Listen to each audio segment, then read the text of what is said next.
I am just now waking up from the fever dream that was the Magic the Gathering Final Fantasy release. But before I could re-assimilate into some semblance of normalcy, Wizards of the Coast decided to release another banger of a set. So, bleary-eyed and with a heavy sigh, I stumbled into my local LGS and bought this collector booster box of Edge of Eternities. All right, happy Edge of Eternities release, everyone. I believe this is Magic's first completely space-themed set. I know there are probably a lot of folks who are disappointed with Magic's continued departure from high fantasy, but I am not one of them. I love anything space opera themed. Ian Banks is one of my favorite authors of all time. I really loved those space opera animes when I was a kid, like Robotech and Legend of Galactic Heroes, and of course, huge Star Wars fan. So super excited to get into this box and see what cool space full art cards I can get. Oh yeah, but before we get started, I did attend a pre-release event for Edge of Eternities and got absolutely smoked, but I did come away with this card, the Endstone, and it has this 2025 stamp as a for the pre-release stamp. I play a lot of Magic the Gathering Arena, so I walked into that event thinking I was going to demolish people, but no, there are a lot of sweaty folks at my LGS, and turns out I was the one that got demolished. But there is no better way to recuperate and get some therapy than opening some cards, so let the healing commence.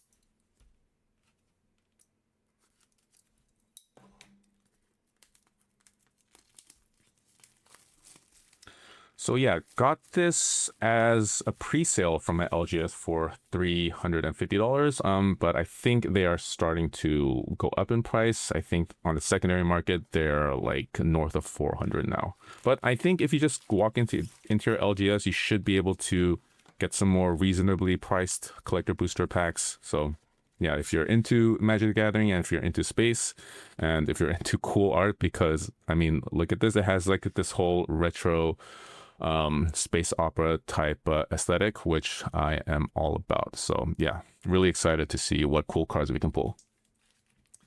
All right, first collector booster pack for Edge of Eternities.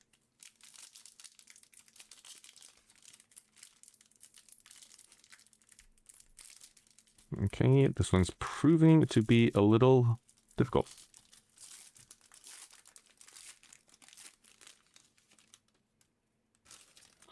I believe, okay, so, all right, looks like we are starting off with our commons and uncommons first, which is good because from Final Fantasy, all the collector booster packs started off with the rares. All right, so going through all of the commons and uncommons. Yeah, the art is phenomenal. And then the new sort of mechanic for this set is are these spacecraft. So when you play them, they don't really do much unless they come with like enter the battlefield type effects. But then if you tap creatures, for example, this one, if you tap enough creatures that have 7 power, then you'll be able to activate this and it'll be a 3/3 flying. It's similar to Crew. Okay, looks like we have a full art foil land. These are really awesome looking. And here are our rares. We have Might Form Harmonizer foil. We have Planetary Annihilation extended. Okay, we have Genomorph Imago borderless. Whenever land you control enters, target creature has base power toughness until end of turn. Okay, so yeah, landfall seems to be a huge thing with this set, but I think we have a Cosmo foil coming up, and it is Cascading Cataracts borderless land Cosmo foil. Yeah, I believe that's the name of it. Indestructible, add colorless, 5 mana tap, add 5 mana in any combination of colors. That seems interesting. Not really sure how usable this land is, but it is a Cosmos foil, so I'm guessing this should be worth something. And as such, I will sleeve it up. Yeah, really haven't done too much research into what the like prices of cards are these days because of how new this set is, but I do know that like these lands, especially if they're rare, but this is sadly uncommon, but I know that the rare lands, the borderless versions of them that come in Cosmofoil are worth quite a bit. Okay, moving on, we have Starwinder Borderless Foil. This card looks absolutely sick. Whenever a creature you control deals combat damage to a player, you may draw that many cards. Oh, and has warp. The other mechanic for the set is warp. You can pay this cost to bring that creature in, and then it will get exiled at the end of the turn, and then you can bring them back in completely for their original cost from exile. So a really, really sick card there. Okay, and insect token. So I don't think we pulled anything too incredibly crazy in our first pack, but good thing we have 11 packs left, I think.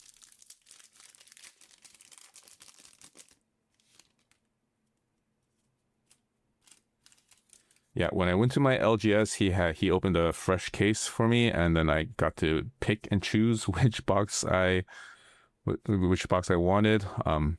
Agonized over that decision for far too long, and hopefully I made the right one. Remnant Elemental, Hemosymbic Might, Mouth of the Storm. Yeah, these lands look so nice. Quantum Riddler is our mythic rare. When this creature enters, draw a card. Okay, so yeah, this is the warp cost is 2, so it's basically a 2-drop if you want to warp it in, and it's a card draw. Oh, okay. Yeah, this one seems like it might be pretty good. So I'll leave that there. Okay, we have a borderless spacecraft, Uthros Researchcraft. So it's 3 mana to bring out, and then once you station it for 3, whenever you cast an artifact spell, draw a card.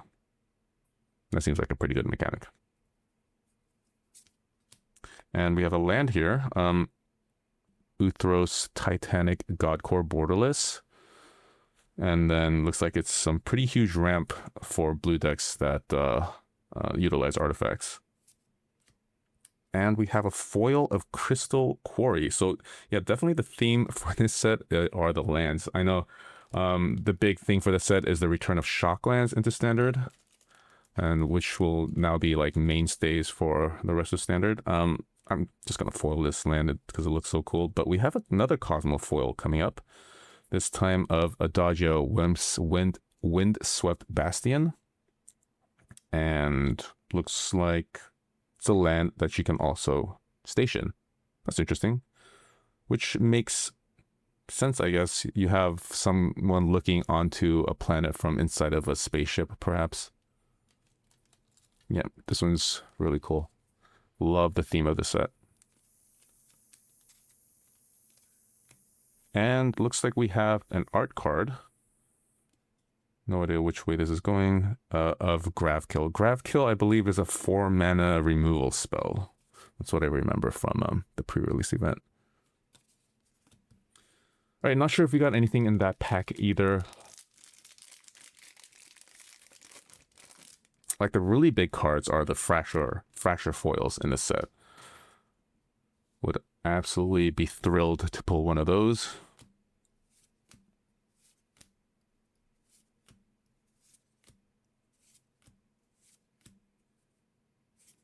Okay, it looks like we have a Fracture or Cosmo foil of a swamp. So cool. I'm probably gonna sleeve this. This is probably worth something.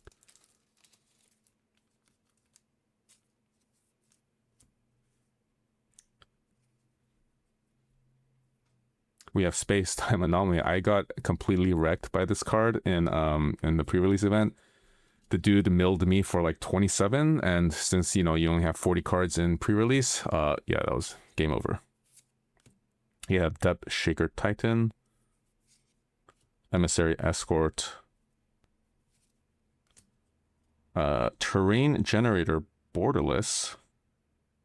This one seems pretty good, I guess, to continue ramping your deck. Sledge class Seed Ship, and a foil lander token. Yeah, not sure if we got anything in that pack either.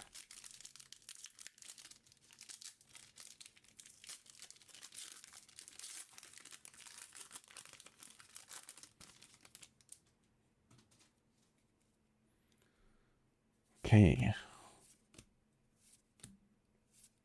So I have had pretty dismal luck with all of my Final Fantasy collector boosters.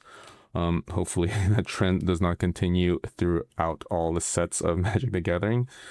All right, Pain for all foil. Enchant creature when this R enters, enchanted creature deals damage equal to any other target. Interesting. We have an extended of Baloth Prime. Arch Enemy's Charm borderless. This art is disgustingly sick. Raging Ravine. Okay. And okay, we have a foil borderless Arch Enemy's Charm and another art card, not stamped, of Reflecting Pool. I'm just going to sleeve this foil borderless.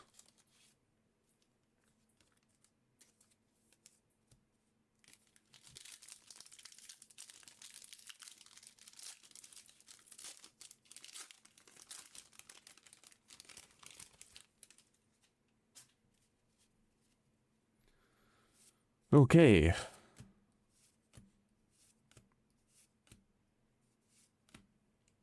Honored Knight Captain, Mechan Assembler. Another Cosmo foil of another basic land, this time of Mountain.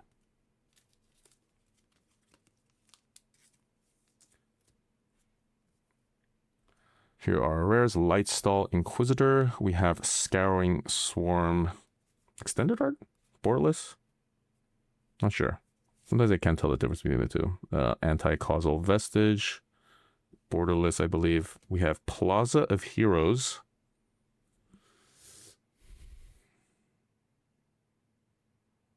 Legendary Premise. Doesn't seem... Oh! Okay. We have an anime card here. Dominion Bracelet Borderless foil. So this is probably something... I mean, if it was a Cosmo foil, this would probably be a rather large, sizable hit. But as it is just a regular foil anime, I believe it should be worth something, but not like a huge hit. Yeah. This, I mentioned like space opera animes in the intro, and this definitely harkens back to that. And Lander token. So probably our best hit so far.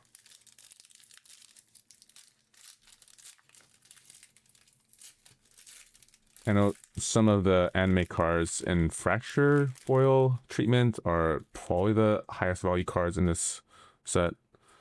So I think perhaps we just barely missed getting a huge card.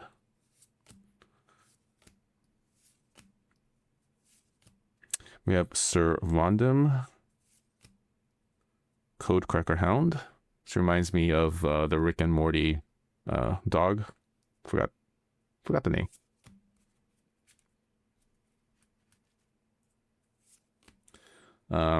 Foil Mountain. We have Suriema. We have Mox Eye Refinery, Watery Grave. Oh, here is our first Shockland, so this is probably definitely worth something.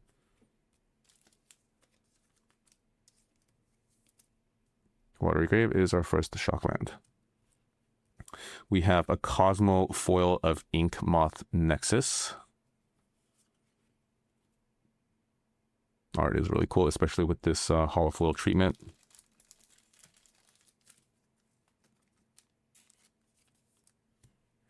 And Starfield Vocalist extended foil. I know I think one of the the top 2 valuable cards is the anime version of this card.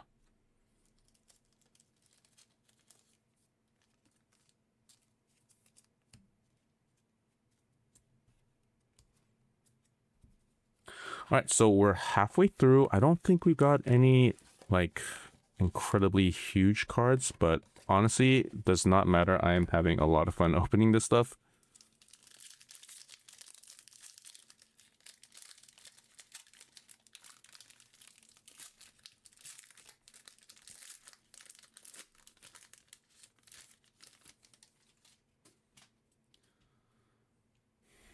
All right, Orbital Plunge, Intrepid Tenderfoot, Depressurize. Yeah, this art is very reminiscent of like those really retro like book covers, I guess.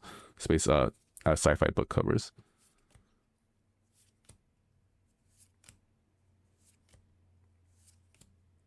Scout for Survivors. We have a Forest Full Art Land. We have Cosmo Grand Zenith Mythic Rare. I think this is considered one of the better cards of this set.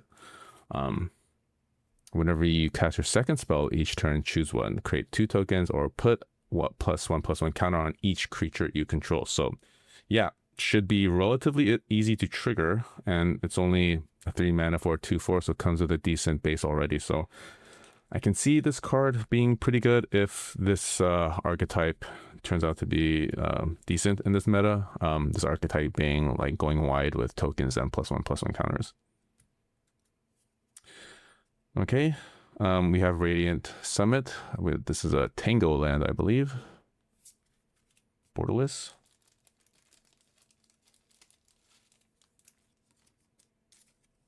And I think we have another good card coming up, Servandum. I think this one's seeing a lot of play these days.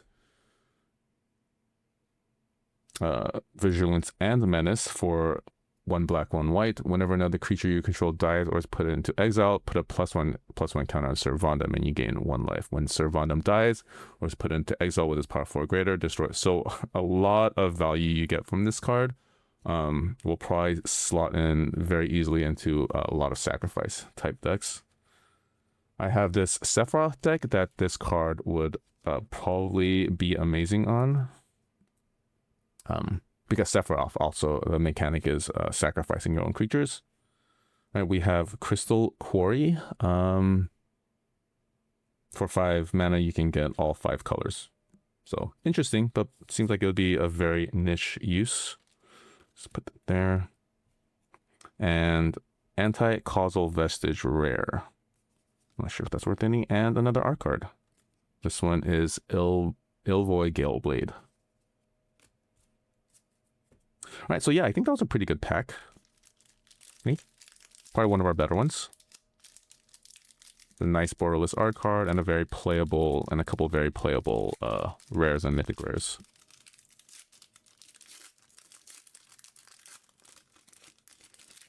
But at this point, I'm just sort of hoping to get our money back because I don't think we've pulled any like huge nukes of any cards. All right, we have Ice Cave Crasher, Virus Beetle, we have Grav Kill.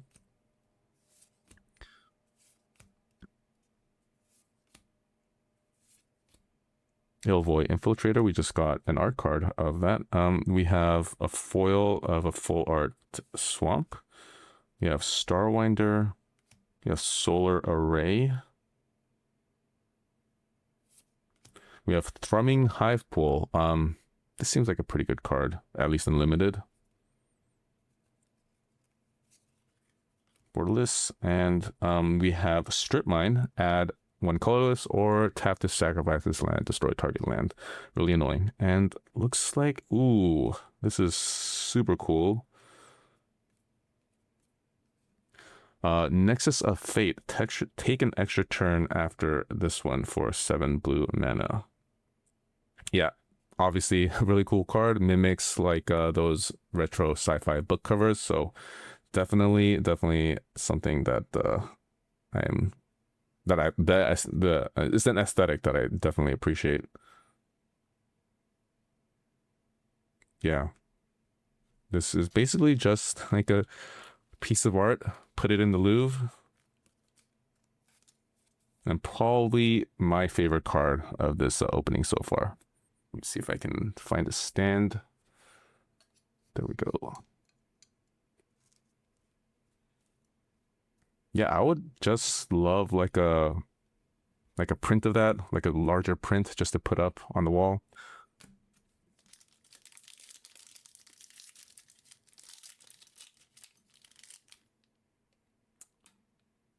See?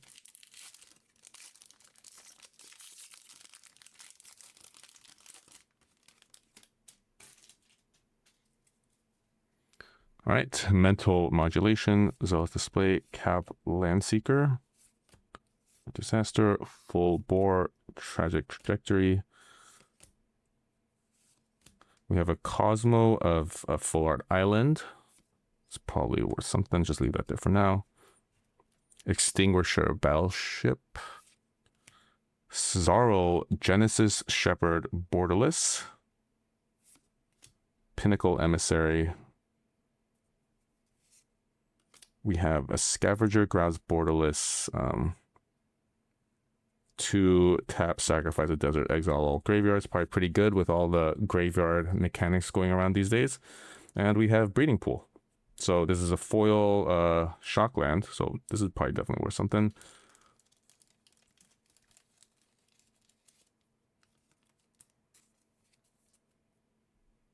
Yeah. Love how this black part just sort of seamlessly blends into the rest of the art. And I believe this is the end stone, right? Yeah, same art.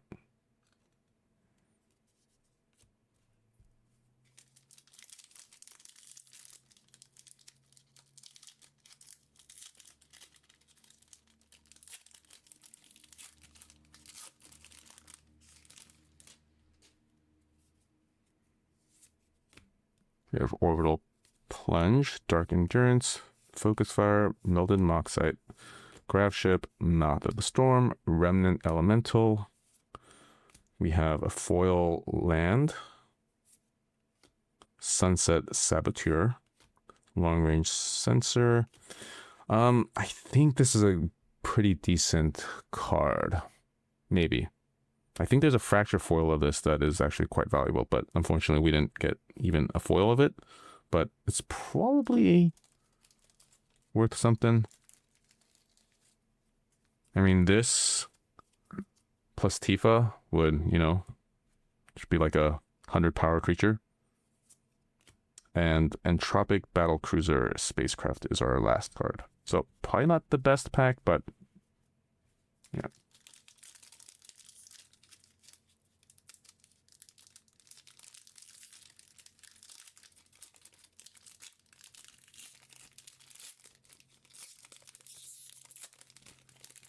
So it doesn't seem like I'm getting those bonus sheet cards every pack. I know, I think you were supposed to get one every collector booster pack in Final Fantasy, but doesn't seem like I'm getting them here. It looks like this is the only one. This is the only one that I've received so far, which is kind of a shame because I love the art. I love the whole aesthetic in general. Rust Harvester, Glittering Massive is Cycle Land. Beyond the Quiet, this card looks cool.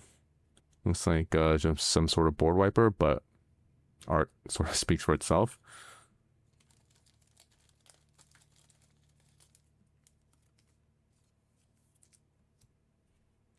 We have Reflecting Pool, foil, and Memnon, the right hand borderless foil.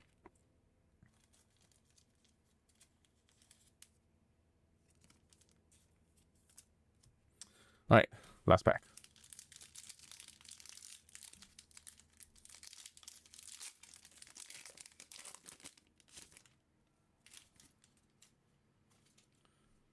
Okay. Sammy's Curiosity, Pulsar Molecular, Monoist Sentry, Broodguard Elite. We have a Cosmofoil of a Plains, Sacred Foundry. We have a regular foil Shockland, Evendo Brush Razor, Lumen Class Frigate Extended. Okay, we have a Cosmofoil of Thespian's Stage. Interesting. Okay. This land becomes a copy of target land, except it has this ability. Wonder if you can do it multiple times and it just retains all the abilities of those lands that you become a copy of.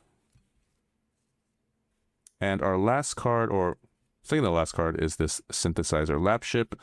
And our last card is this cool stamped promo or stamped art card of Nova Hellkite.